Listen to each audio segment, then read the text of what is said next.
따뜻한 감성, 차가운 이성, 정확한 분석이 함께합니다. 뜨거움과 따뜻함이 함께하는 시간, 신일의 출발 새 아침. 신일의 출발 새 아침 3부 순서 시작합니다. 교통정보 먼저 들으시죠.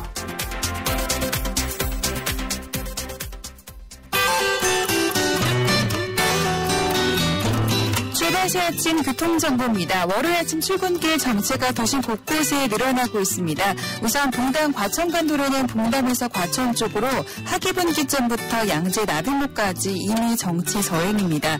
반대 봉담 쪽은 양재 나들목에서 서남 나들목을 지나는데 밀리고 있습니다. 도심 언주로는 성수 쪽으로 내곡 나들목에서 구룡터널까지 차간역이 좁혀져 있고 동작대로 따라 사당역에서 경문고교 앞까지도 교통량이 많아 밀리고 있습니다. 반대 사당 방면 경문고교 앞에서 사당역 쪽으로도 정체 서행입니다.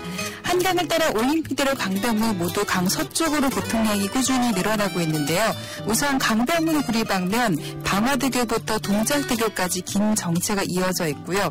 반대 일산 쪽으로도 올림픽대교부터 마포대교까지는 속도가 많이 내려가 있습니다. 강 건너 올림픽대로도 공항 방면 잠실 철교부터 한강대교까지 서행하고 있고 반대 하남 가는 길 행주대교부터 한강대교 다시 동작대교로 지나 성수까지도 정체 서행입니다. 도심 국회대로는 서강 쪽 이동하는데 신월 나들목부터 남부 교육청 앞까지 정체와 서행을 반복하고 있습니다. 출발 새 아침 교통정보였습니다.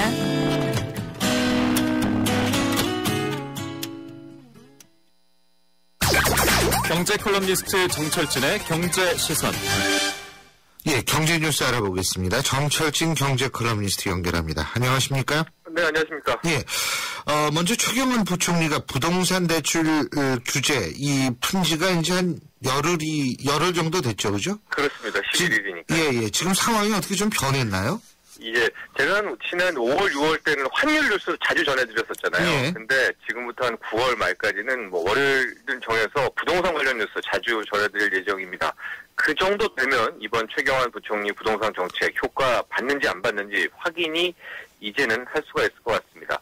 일단요, 이 지난주 서울 아파트값 가격 4주 연속 상승했습니다. 한 조사업체에 따르면은 서울 아파트 매매 가격이 지난주 전주 대비 다시 0.03% 오르면서 4주째 연속 상승했는데요. 강남, 강북 모두 다 올랐고요.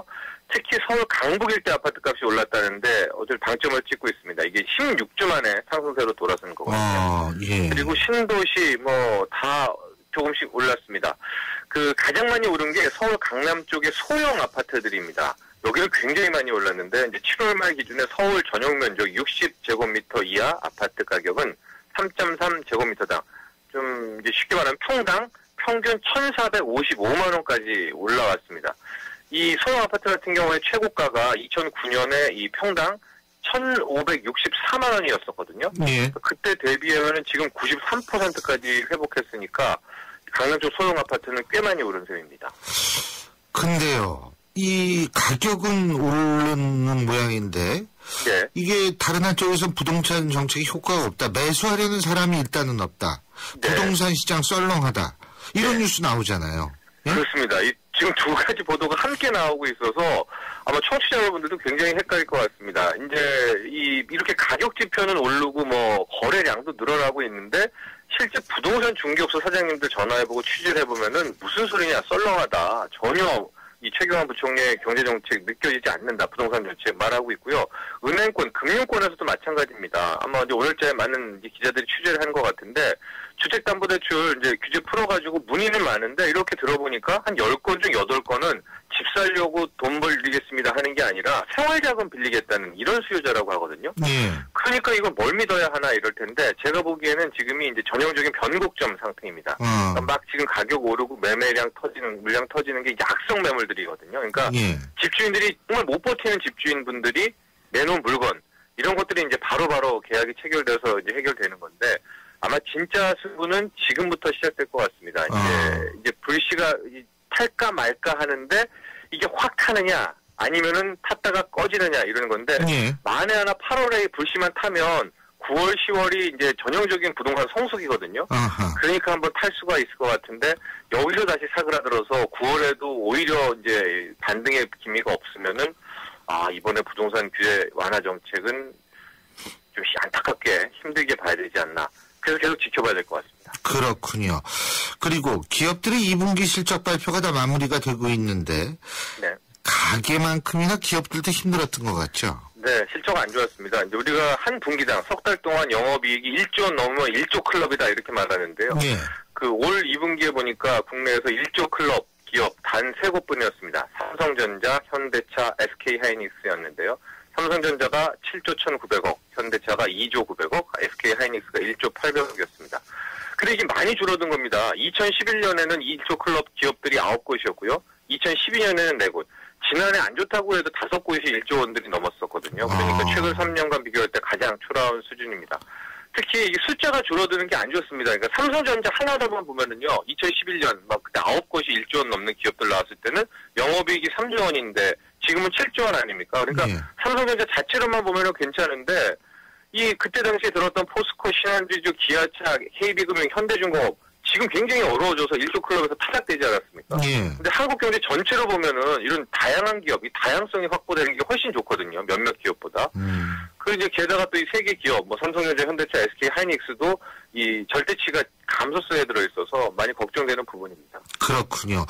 그런데요, 올 2분기가 바닥이다 이런 전망도 있지 않습니까? 네, 많이 나오고 있습니다. 특히 이제 기업 실적 전망하고 있는 것들이 증권가인데 증권업계에서는 이제 바닥을 찍었다, 뭐 이렇게 막 분석 내놓고 있습니다.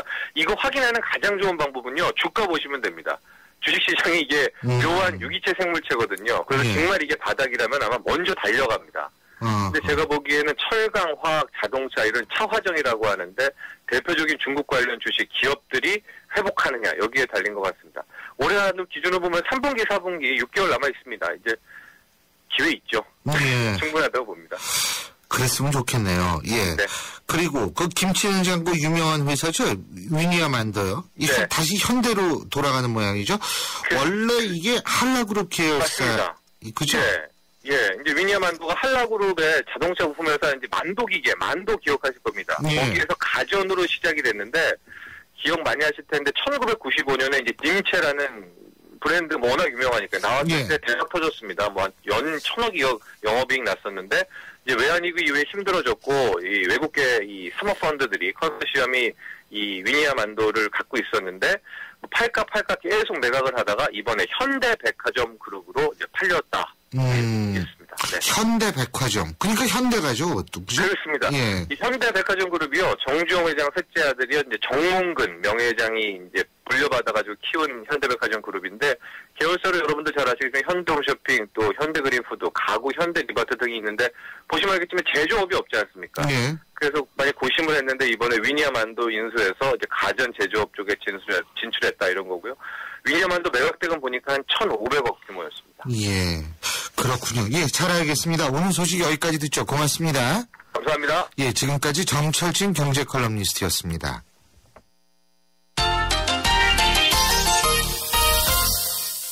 예, 계속해서 스포츠 소식 알아보겠습니다. 경향신문 김세훈 기자 연결합니다. 김세훈 기자. 네, 안녕하세요. 예, 안녕하십니까. 자, 리듬 체조 손현재 선수요. 이 인천 아시안게임 앞두고 치른 소피아 월드컵에서 개인 종합 동메달 땄다고 그러네요. 네, 그렇습니다. 그 리본하고 호프, 볼, 곤봉 이렇게 4개 종목, 4개 종목의 합산 점수로 메달을 가리는 게 개인 종합인데요. 예. 손현재가 리본에서 17.600, 호프에서 17.550, 그리고 볼에서 17.750, 곤봉에서 17.350. 모두 4개 종목 모두 다 17점을 넘으면서요. 합계 70.250점으로 러시아 선수 2명에 의해서 동메달을 따냈습니다. 그리고 개인 종목도 모두 열렸습니다. 그래서 호프와 볼에서도 동메달 추가를 했고요. 곤봉에서 4위, 리볼에서 5위를 기록을 했습니다. 손현재가 2010년도 광저우 아시안게임 때는 아시아 동메달을 땄었거든요. 예. 근데 그 4년 동안 상당히 성장을 했고 지금 세계 랭킹 5위권에 머물고 5위권에 지금 올라 있는데요. 손현 선수와 아시안게임에 금메달을 다툴 거로 예상되는 중국이나 일본 선수들이 모두 손현 선수 뒤로 밀렸습니다. 지금 컨디션 잘 유지하면은 인천 아시안게임에서는 금메달을 딸 가능성이 상당히 높다고 할 수가 있죠. 예, 그렇군요. 그리고요, 이 야구의 추신수 선수 있지 않습니까? 조금 좀 부진했다라는 얘기 들었는데 어제 안타 4개 치고 오늘은 홈런까지 쳤다 그러네요? 그렇습니다. 지금 명예회복에 나선다라고 봐도 과언이 아닌데요. 오늘 휴스턴전에서 1번 지명타자로 출전을 해서 7회 선두타자로 나와서요.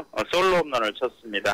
지난 5일 스카고 화이트삭스전에서 홈런을 치고 나서 닷새 만에 시즌 11호 홈런, 통산 115홈런을 기록을 했고요.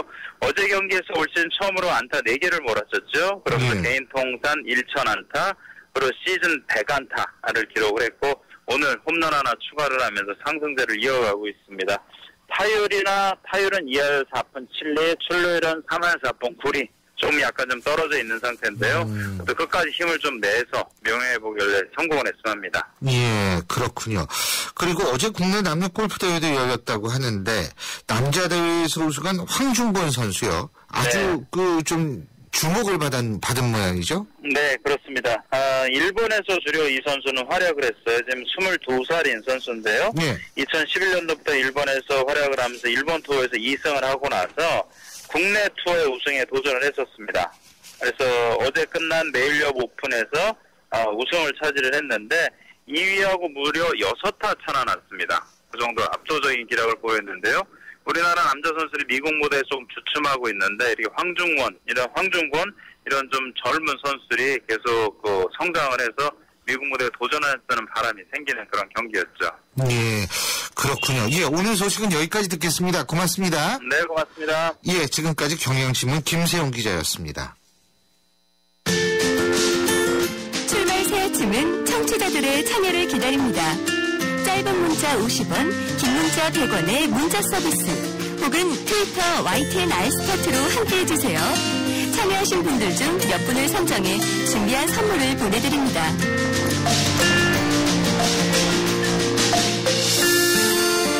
세계 곳곳이 지금 내전 중입니다. 지난번 방송을 통해서 저희가 이슬람 무장 단체 간의 내전이 격화되고 있는 리비아 소식 전해드렸죠. 우리나라 교민 철수를 돕기 위해서 청해부대 문무대왕함이 파견됐다, 이런 소식 알려드렸었는데요. 자, 이번엔 미국이 이라크 철군 3년 만에 다시 이라크 공습에 나서고 있습니다. 오바마 대통령도 그런 얘기했습니다. 간단하게 끝날 문제가 아니다. 자세한 얘기 한국외국어대학교 국제대학원 서정민 교수 연결해서 알아보겠습니다. 서 교수님 안녕하세요. 예, 안녕하세요. 예, 지금 이라크전이 재현되지 않을까 이런 얘기들이 나오고 있는데 재현 가능성 어떻게 보십니까? 이 전면적인 그 전쟁이 다시 발생할 가능성은 상당히 낮습니다. 예. 오바마 대통령도 이번 군사작전이 제한된 공습이라고 분명히 선을 그었고요. 예. 또 지상군 파견은 없을 것이다라고 분명히 언급을 했기 때문에 예. 다시 이라크에 대규모 병력을 파견하고 또 전면전으로 그 이라크 전체 또는 중동 지역으로 전쟁이 확대될 가능성은 상당히 적다라고 볼 수 있습니다. 아, 그렇군요.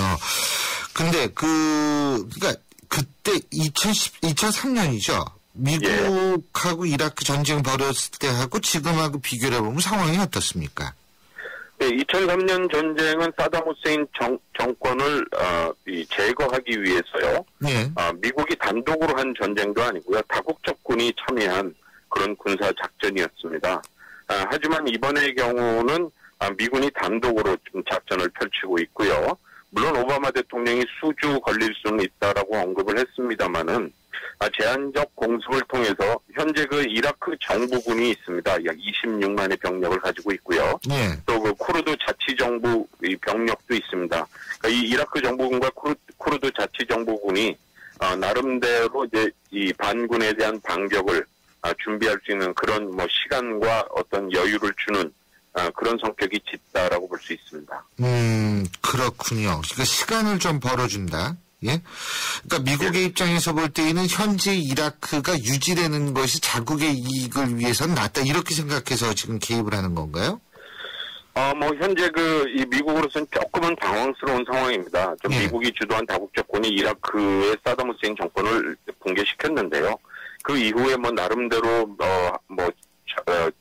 자유롭고 공정한 선거를 통해서 정권 교체가 이루어지고 절차적인 민주주의는 어느 정도 달성되었다라고 볼 수 있는데요. 이라크라는 곳이 워낙 그 민족 종파 간에 분열되어 있는 것이고 아직까지 국민국가 형성이 제대로 돼 있지 않는 곳이기 때문에 독재자가 없어진 이후에 이제 이라크가 3등분되는 시나리오가 계속해서 제기돼 왔었고요. 현재 내전 상황도 일종의 이라크가 3등분으로 가는 하나의 과정이다라고 보는 것이 더 정확할 것 같습니다. 3등분 된다면 어떻게 3등분 되는 거죠? 현재 이라크 그 헌법 자체가 이라크의 그 정치 시스템은 국가 시스템은 연방제입니다. 따라서 그 중앙 정부가 지금 있고요. 그다음에 쿠르드 자치 정부도 지금 존재하고 있습니다. 현재 그 중앙 정부는 시아파가 주도하고 있고요. 결국 그 수니파들도 자신들도 뭐 가장 중요한 뭐 정치 세력 중에 하나인데 자신들도 자치 정부를 만들겠다. 즉 뭐 궁극적으로는 느슨한 그 이 연방제 하에서 세 개의 자치 정부가 존재하는 그런 방식으로 나아갈 가능성이 높습니다. 그렇군요. 그런데 이번에 미국이 이렇게 그 공습하고 개입하는 거에 대해서 오바마 대통령이 좀 상당히 위험 부담을 안을 수 있다 이런 지적도 있는 것 같은데요. 그게 이런 3등분하는 것하고 관련이 있나요? 뭐 공식적으로 3등분 하는 건 아니고요. 자치 그렇죠. 정부 세계가 등장하는 것입니다만은 오바마 행정부의 그 하나의 정치적 부담이라고 하는 것은요.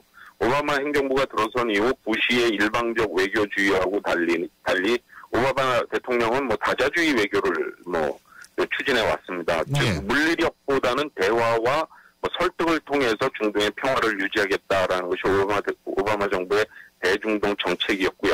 이 때문에 그 공화당 등 그 이 우파로부터 많은 공격을 지속적으로 받아왔습니다. 중동에 너무 개입을 하지 않는다라는 비난을 받아왔었고요.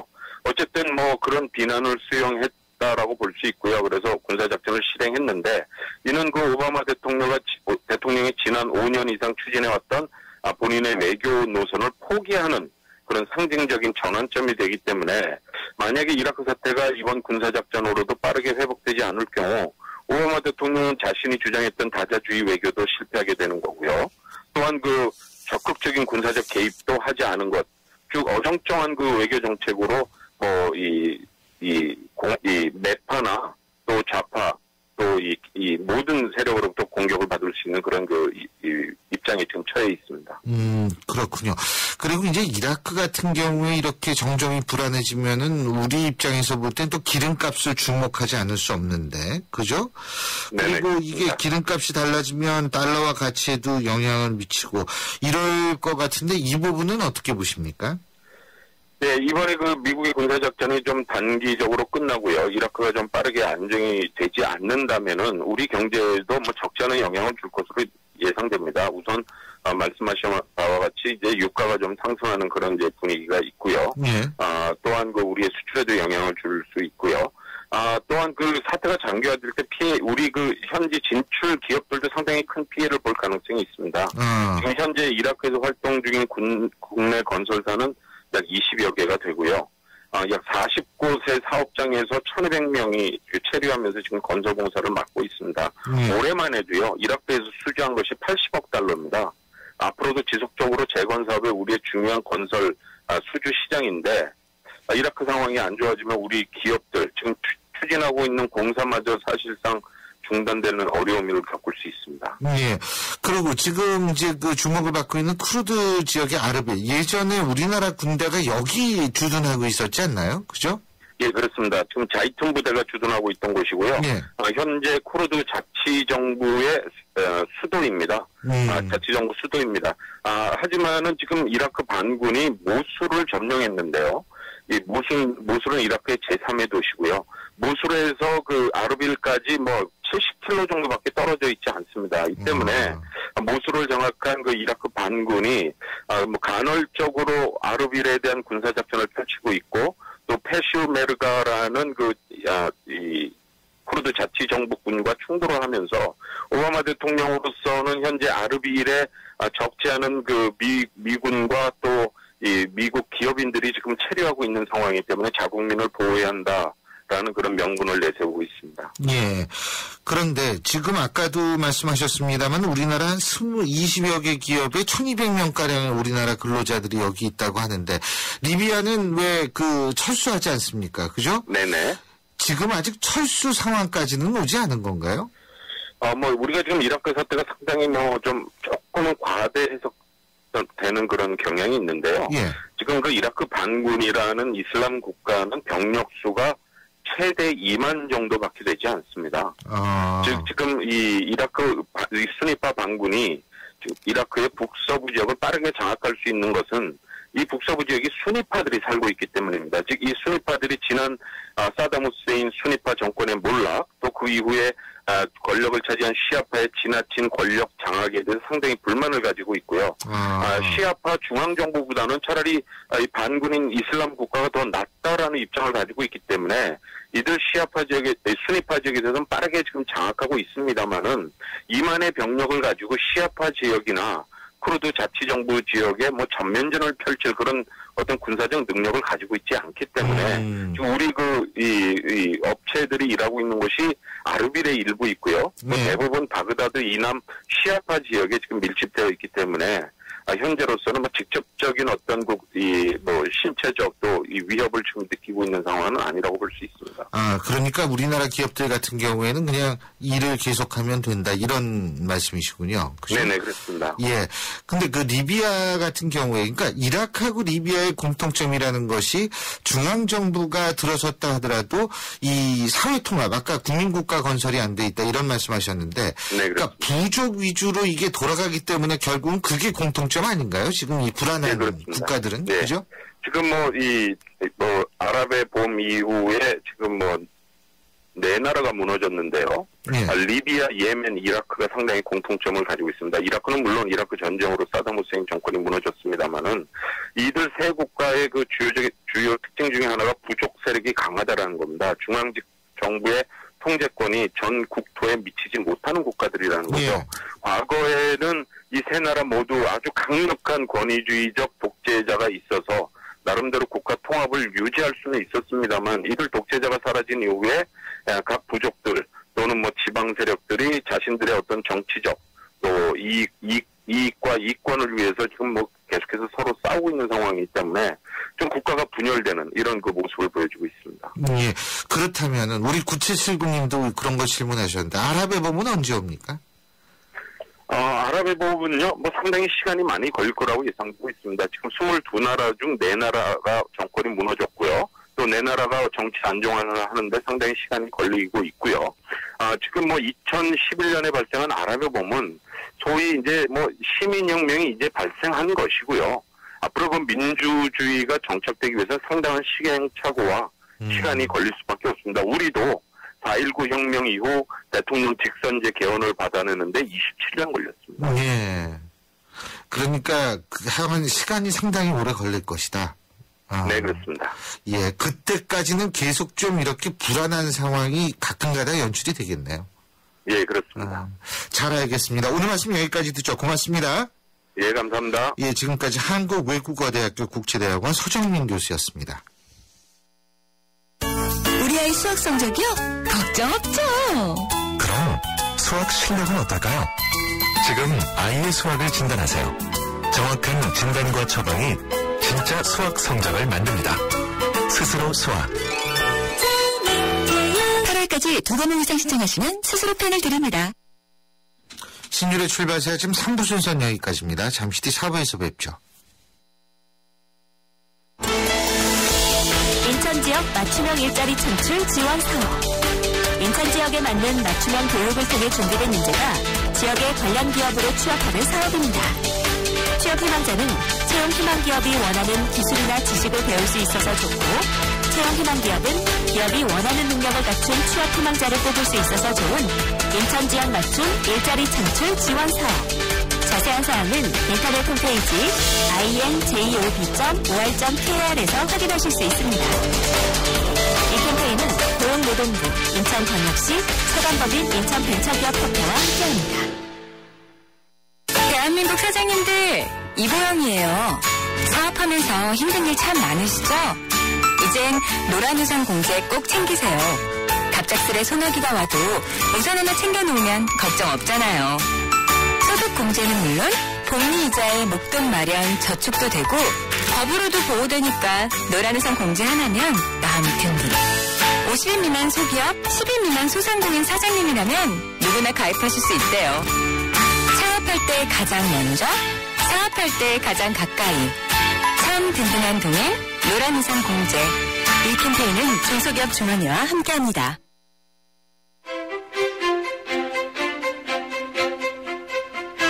여러분은 지금 신율 교수가 진행하는 출발 새 아침을 듣고 계십니다.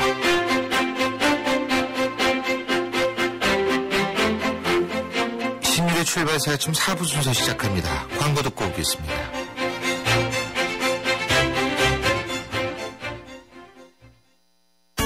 우리 아이 수학 성적이요?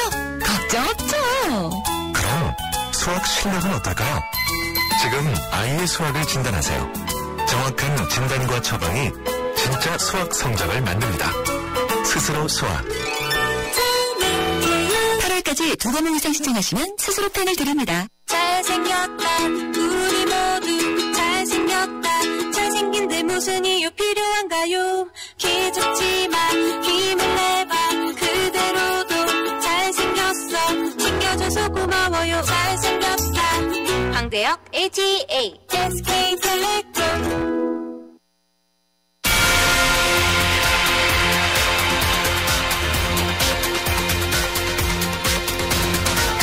황태순, 박상병의 정치 한판. 예, 정치 한판. 오늘도 두 분 나와 계십니다. 박상병, 황태순 두 분 정치평론가 함께하겠습니다. 어서 오십시오. 안녕하세요. 네, 안녕하십니까? 자, 세월호 특별법 얘기부터 해보죠. 오늘 이제 의총 열리는데 이게 야당이 상당히 반발하고 있습니다. 어떻게 보십니까? 네, 박 박사님. 뭐 야당 입장에서는 좀 굴욕적이죠. 야당 입장에서는 왜냐하면은 그동안 야당이 여야 협상에서 주장했던 핵심적인 주제, 이를테면 특검 추천권이라든지 진상조사위에 수사권을 주지 않는 문제, 핵심 쟁점이었거든요. 둘 다 포기했습니다. 심지어는 저희 협상까지도 밀어버렸습니다. 야당 입장에서는 굴욕적인 협상을 하고다 보니까 명식이 비대위 체제에서 비대위원회 이런 협상을 하다 보니까 그 멘붕 상태에 있는 거죠. 오늘 오후에 긴급 의총이 열립니다만 새정치민주연합에서는 지금 세월호 유가족들이 농성을 하고 단식을 하고 있는 와중에 이걸 밀어붙일 수 있는 상황이 전혀 아닙니다. 아마 재협상 쪽으로 가닥을 잡을 가능성이 높다고 봅니다. 예. 뭐죠? 재협상 한다 그러면은 뭐 안 그래도 박영선 저 대표 같은 경우 어제 뭐 더 논의할 부분이 있다 얘기하고 있습니다만 재협상 하자는 것은 말이 안 될 거예요. 그러니까 목요일 날 이미 문서로 확정까지 했는데 앞서 말씀하시던 기소권, 수사권 부분, 진상조사위원회 이 그 부분에 있어서는 기소권, 수사권 문제는 사실은 상권 분립이라는 민주주의 대원칙에 어긋나는 위헌적 발상입니다. 왜냐하니까 기소권, 수사권은 뭐냐니까 입법부에서 진상조사위원회가 행정부가 갖는 수사권과 심지어는 준사법기관인 검찰이 갖고 있는 기소권 가져갔겠다는 것은 민주주의의 대원칙을 갖다 부수는 그냥 독재적 발상에 불과한 겁니다. 또 특검 추천권도 그래요. 여야 합의하에서 어렵사리 만든 상설특검법 여기에 따르면 보면은 뭐 법무차관, 법원행정처 차장, 그다음에 대한변협회장, 그다음에 여야 2명, 7명에서 추천위원회 만들기로 법에 서로 여야 합의해서 규정한 거 아닙니까? 근데 여기에서 이러니까 예외 규정두고 저러니까 예외 규정두고 그러면 앞으로 그럴 때마다 만드는 그 법은 뭐가 됩니까? 누더기가 되죠. 저는 그래서 박영선 원내대표가 오랜만에 리더십을 발휘한 것이다. 제대로 된 합리적 판단하는 것이고 사실상 보면 유족 희생자들 가족들 뒤에서 어떻게 압력 가하고 있는 이른바 대책위원회 이런 부분에 무리한 요구를 갖다 깨고 보면 한 것인데 문제는 이 부분에 있어서 46명의 지금 당내 강경파 초재선 의원들이 강하게 재협상을 요구하고 있고 문재인, 정동영 전직 전 두 대선 후보가 압박을 가하고 있어요.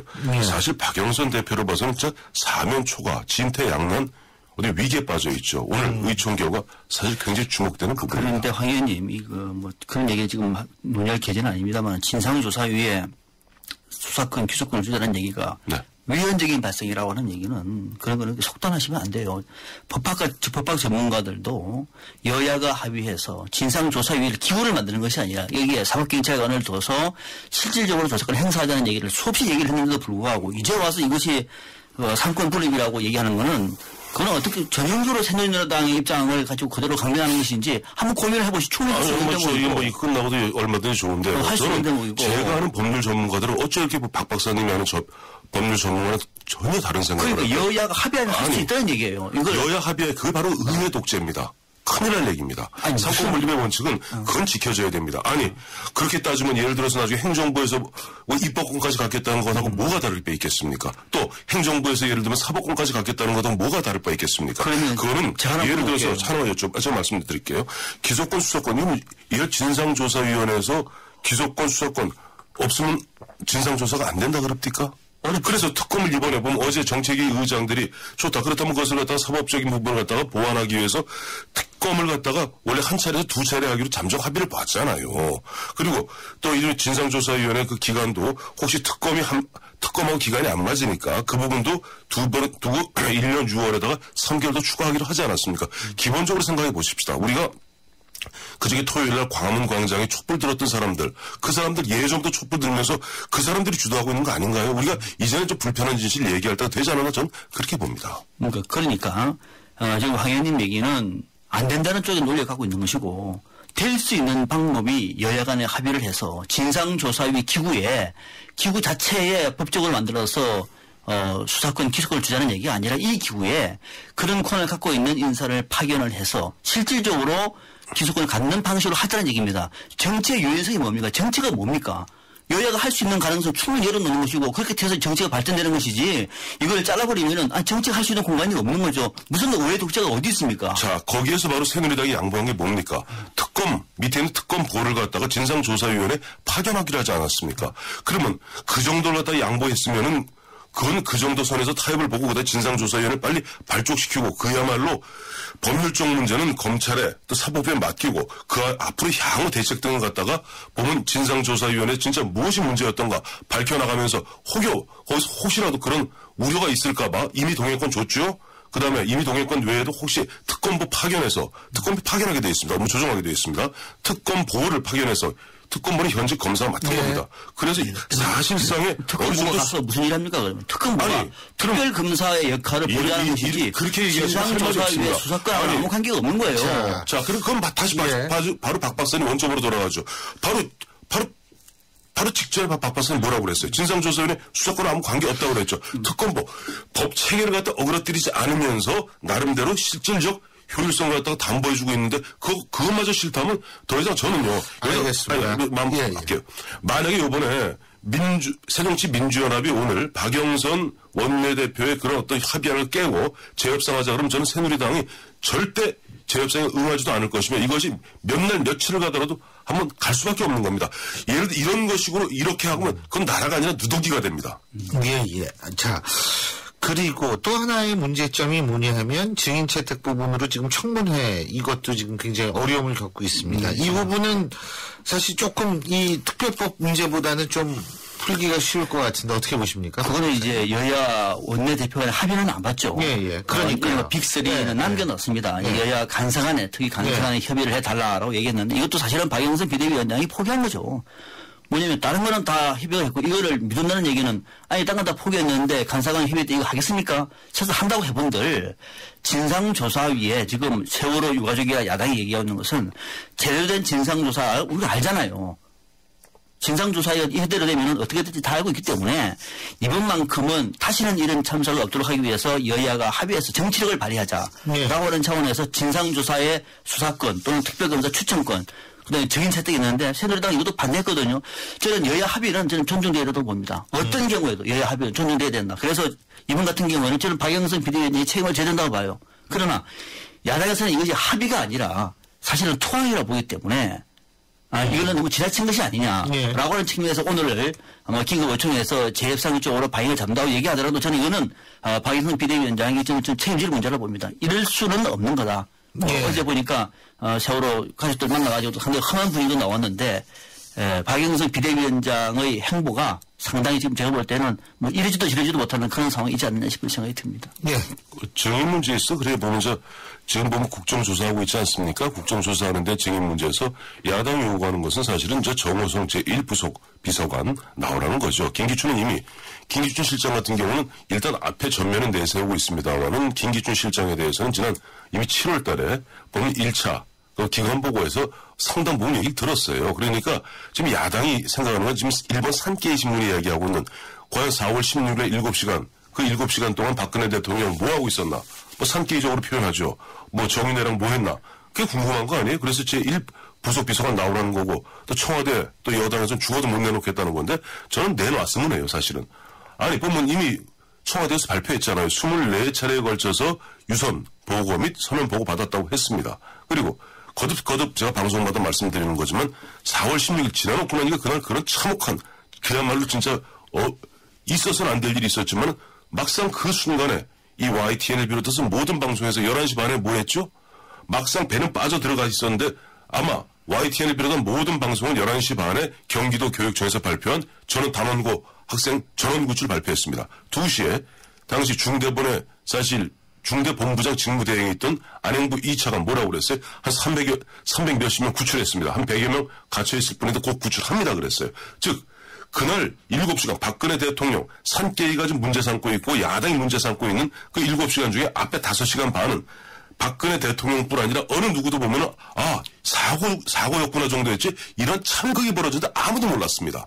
자 그런 상태에서 정 원한다면 전 청와대에서 정호성 제1 부속 비서관 못 내놓을 게 뭐 있습니까? 나와서 하라고 그러세요. 보면 마침 1차 기관 보고 때도 경호실 차장이 나와서 상당 부분 얘기할 부분은 얘기했어요. 그래서 이야기하고 공식적으로 얘기함으로써 이런 부분 다 털어야 됩니다. 그 참고적으로 산케이 보도를 인용했다고 말씀하시지만 조금 발언은 좀 그런 발언은 좀 아니죠. 걸러주십시오. 아니 이게 아니라 이거는 알아야 됩니다. 그러니까 산케이가 지금 드디어 우리 그 우주의 산케이가 아니 이 산케이 얘기 나오면 흥분될 수밖에 없어요. 그게 보면 우리나라 박근혜 대통령을 욕보인 게 아닙니다.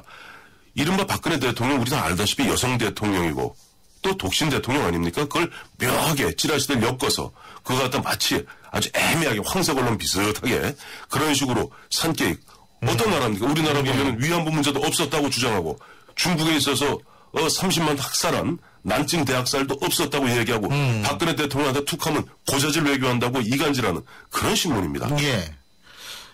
박 박사님. 이 문제는 청와대에서 정면 대응을 해야 됩니다. 숨기면 숨길수록 일은 더 커지기 마련입니다. 청와대가 지금 진실은 고소를 하지 않았습니까? 그러니까 그런 차원이 아니고 고소 고발은 일은 더 좀 크게 되나 봐요. 이거 고소해서 어떻게 하죠? 법정에서 어떻게 얘기를 하죠? 상식적으로? 그래서 이거는 그건 하더라도 뭐 법적인 문제 하더라도 제일 중요한 것은 당일날 대통령의 아주 구체적으로 뭐 몇 번에 뭐 이런 차원이 아니라 어디에서 무슨 일을 하고 있었다 정도는 얘기할 수 있는 거죠. 한 방에 끝나지 않습니까? 왜 그 비서실장이 모른다고 얘기를 하며 그렇게 새누리당은 정호성 이렇게 감쌉니까? 왜? 아니 뭐가 문제가 있었어요? 이 국가 안 봅니까? 박 박사님 말이 전적으로 동의해요. 이 정도는 저는 해주는 것이 털고 가는 거예요. 알겠습니다. 시간 관계상 지금 워스트 베스트 꼽아야 돼요. 지금 워스트 베스트가 중요한 게 아니에요. 발언 시간 좀 줄여주세요. 저는 지금 얘기도 못하고 지금. MC만은 발발이 안 먹혀요. 이거 큰일이네 이거. 지금 얘기도 못했는데 벌써 워스트 베스트 나오면 어떡합니까? 글쎄. 저한테 화를 내세요. 우리 PD한테 화를 내세요. 예. 그 워스트 베스트 하나씩 꽂아요. 앞으로 아는 얘기는 자, 그럼 박 박사님 먼저. 뭐 할까요? 패스트 할까요? 거기다 녹여보세요. 거기다 하시고 싶은 말 다 녹여보세요. 시간이 없습니다, 이제. 시간이 없어요. 전 이름만 댈게요. 패스트는 가수 김장훈 씨를 잡았습니다. 단식. 아시겠죠? 28일째 단식 중에 유민이 아빠를 말리러 갔다가 저는 죽을까 어떻게 했다 얘기하니까 그럼 저도 하겠습니다. 유민이 아빠가 그만둘 때까지 같이 가겠다라는 얘기는 찬반을 넘어서서 가수로서 국민의 아픔과 더더욱이 이 단식을 하는 유민이하고 같이 앉는 것은 쉬운 게 아니거든요. 모처럼 많은 정말로 개념이 있는 가수를 봤습니다. 베스트일 것 같습니다. 베스트는 이름만 댈게요. 박영선 비대위원장. 알겠습니다. 여태까지 말씀하셨으니까. 자, 워스트는 새누리당의 안홍준 의원을 꼽았습니다. 황우의 교육부장가 인사청문회 때 단식 문제를 야당에서 얘기하니까 옆에 동료의원한테 한 얘기가 단식을 제대로 하면은 25일째 이렇게 견딜 수 있겠어? 벌써 실력하셔야 되는 것 아니냐? 이런 식으로 유가족을 폄훼했습니다. 명식의 의사 출신의 의원입니다. 사과를 했죠. 사과를 했습니다. 같은 시대를 살아가고 또는 집권당의 국회의원이라고 하는 사실 자체가 참으로 부끄럽습니다. 예. 워스트입니다. 워스트. 우리 황 의원님. 전 이름만. 아니, 이름에 조금. 좀 하세요, 그냥. 이거 왜 또, 우리. 30초 나와서 빨리. 그래? 예. 먼저, 신계린 의원. 신계린 의원. 예, 서울종합예술. 예. 실업학교. 뭐, 기술학교. 예. 뭐, 이 실용학교라 그랬죠. 이름 바꿨죠. 직업학교, 실용학교 바꾸는데. 근데, 우리 토요일 날 좀 나와야 되는데, 뭐, 이런저런 뭐, 좀 납득하기 힘든 그 이유를 대면서 이른바 방탄국회 그런 속으로 숨어 들어가는 모습 보면서 사선 의원이 참 사선 의원답지 않다 하는 생각을 하게 됐어요. 예. 워스트입니다. 예, 워스트. 알겠습니다. 자, 베스트 워스트, 여러분 꼽아주셨는데요. 자, 정치합판이 시간이 이렇게 빨리 갑니다. 예, 오늘 순서는 여기서 줄이죠. 오늘 두 분 말씀 잘 들었습니다. 고맙습니다. 네, 고맙습니다. 감사합니다. 안 보이니까 감추죠. 별일 없겠죠. 손발톱 무좀, 방치하면 손발톱 건강을 잃을 수 있습니다. 이젠 풀케어. 국내 최초 갈거나 닦을 필요 없이 오니텍 특허 기술로 침투는 빠르게. 정말 좋아졌다. 방치하지 말고 풀케어 하세요. 이탈리아 글로벌 제약회사 메나리니. 3385님이 보내주셨네요. 히어로빵, 카스라이트 모델이잖아요. 카스라이트 한 박스만 보내주세요. 뿌잉뿌잉. 자, 노래 띄워드립니다. 안 돼. 다 내 거야. 칼로리를 33% 내린 맛있는 맥주. 카스라이트. 예, 신년의 출발새 아침 월요일 순서도 정신없이 달리다 보니까 벌써 마칠 시간이 됐네요. 오늘 저희가 준비한 순서는 여기까지고요. 저는 내일 아침 7시 10분에 다시 오겠습니다. 지금까지 신유리였습니다. 고맙습니다.